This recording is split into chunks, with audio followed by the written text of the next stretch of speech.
So the next step will be uh, to write to derive the values for each bars in here. So again, one more time, I just go to the formula here and I replace it by the the current formula. And then I also explain. Okay, so there you go. So you can see that this one is driven mainly by the volume, right? So there's a little bit difference in price. In here you can see actually the price from 8.6 and then uh, 8.9 and then 9.1. So basically there's a little bit changes in price, but then because the difference is mainly on the volume, so uh, we can see the big components here. Okay, so let us split this one by region and then see how this go. If we have region in here, and then I have I change this one into uh, the slicer so that I can actually I need to change it into the tiling mode so that I can click on one of them. I think it doesn't. I think the main theme of of this business is just to use the volume to drive the whole business. And then I think in the first year they have a lot of grow in volume, but then in the second year they don't have it anymore. Okay, so we can do it by cohort as well, region, and then overall.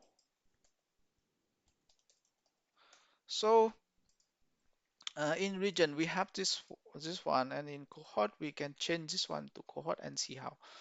I change to FY. Okay, so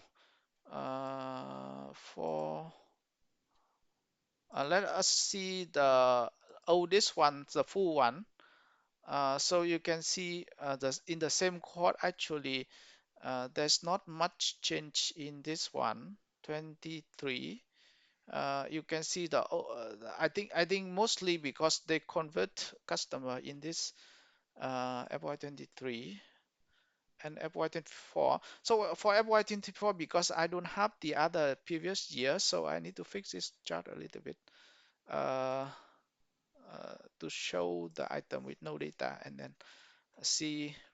So the chart in this logic, the chart just tell us that from FY23 to 24 the driver is on the mix, but then the 24 to 25 because they have the price reference already and the volume for the previous year already, and then you can see here the driver is mainly on the volume. Okay, so we can do the same thing. 25 because we don't have 24, so again the driver is on the mixture of the component. Okay, so it depends on what you want to see and what you want to compute in each part of the waterfall, and then it will show you the different picture. Okay, so now we go to the formula one by one, and then I explain.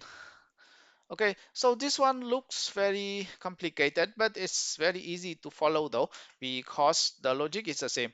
So this one, for each section, with each box of the waterfall here, you need the current year, FY1, and then the next year, FY2, and then you can compute the sales of the current and the next year, which depends on the V1 sale here. You can see if so you need the SCAD formula here, V1 sale and then COCS and volume here, to compute uh, for for the the volume, you also do the same logic. So the current year and then the next year. For the price, you can use the V6 here also, in the same logic, but then because this one you have the numbers already, and then you know that V6 is actually the sale over the volume, so you just compute this one, which is faster than this calculation expression, because if you have to calculate again, then it will select the whole data set here, and then select only FY21, and then it calculate the price for FY21. Sorry, FY1.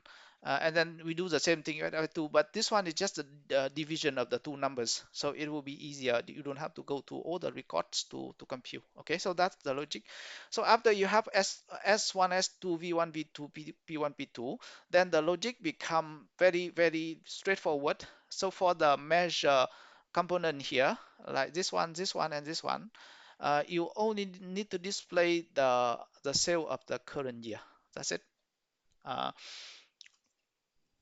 and then for the price, you have to compute the difference in price,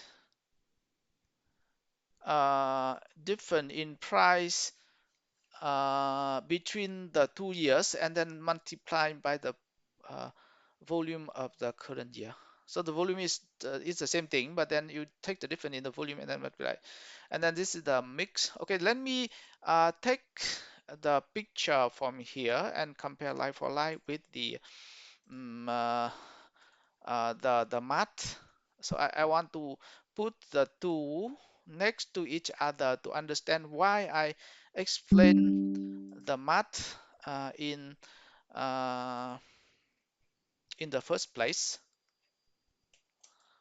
Uh, the comparison. Okay, so I will put this one in the table format, and then put this here, and then put the math in here. Okay, so now if I zoom out a little bit, uh, you can see the like for like, right? So in here, if the cell, you don't have the cell in here, but you know that this one is the multiplication of the price and the volume. So because the price is cell was S1 over the V1, so so you know this one hold true already due to this mechanism. Different in price, P1 V1 P1 minus P2 minus V1 times V1, which is this one.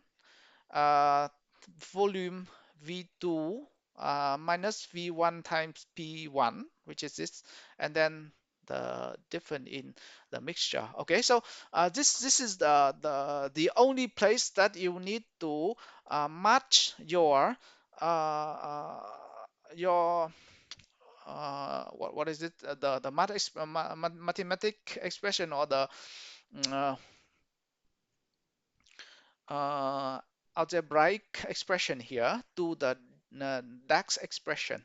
Okay, so this is the critical point to to check your DAX against your early, or your early logic. So you have to define this logic with your team, your FDD team upfront, and then confirm the numbers. So maybe you have to do it in Excel to make sure that you check the first cut, the overall cut, and then the okay. So the overall will be this picture.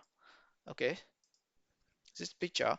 So when everybody agree already, then you will have you can break it to region. Okay, so if you want to break this one into region by the checklist, you can do that also. So going to the region here, and then checklist the thing, and then it will show you all the region you want.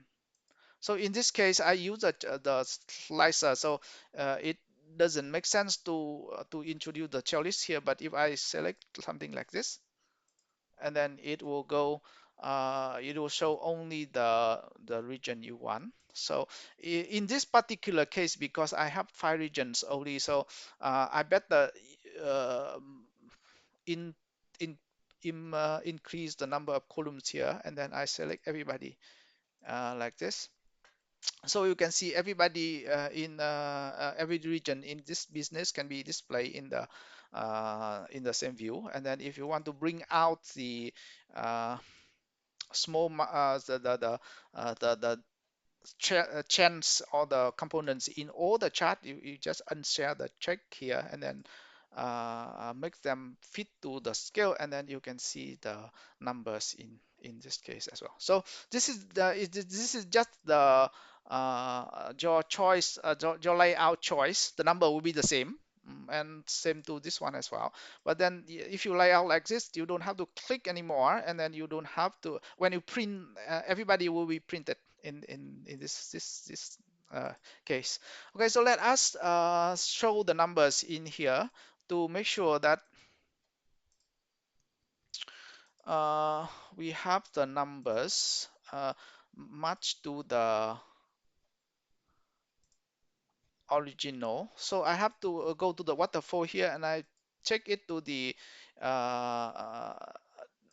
thousand grouping, and then I decrease the decimal place into 0. If this one is 1, and then I have to, okay, so I change it 1 to 1 because I want to match this number to the cell in here. And so this one is not a good case because to match, because uh, we have the regional breakdown. So I will copy this one to this view. Okay, so I will copy this to the longer version. Let me delete this view first. Let me delete this slicer first because it doesn't contribute to the view anymore. So I will customize this view to make the width of about 16, about 1600, and then about 1000 in the, and then I have more space for my regional view. I also do the same thing, which is to uh, enable the data. Oh, in this case, because of by the logic of the checklist function in Power BI, the total will be not display, only the label, and then you have to customize the data in the data in here as well. Okay, but then let us zoom in and then compare like for like the numbers in the first place. Let us do the comparison in here, which is for 74, and then one nice. Actually, it doesn't make sense to match the total in this case because our logic is here already. So our logic is just written the S1, which is the sales of FY1, and then the numbers will match to the sale anyway. So we only need to care about the different from year to year, which is in this case is here. Okay, so when you write everything correct in here, and then you match this one mathematically correct already, then in here you have a good number. Okay, and then we do the same thing with the chord. Actually, I don't suppose to like uh, uh, copy the chart only, but then when I finished, I will delete this one, right? So when when I finish the whole thing, that the page is good already, no measure changes, and then I will duplicate this one, and I change it one to cohort,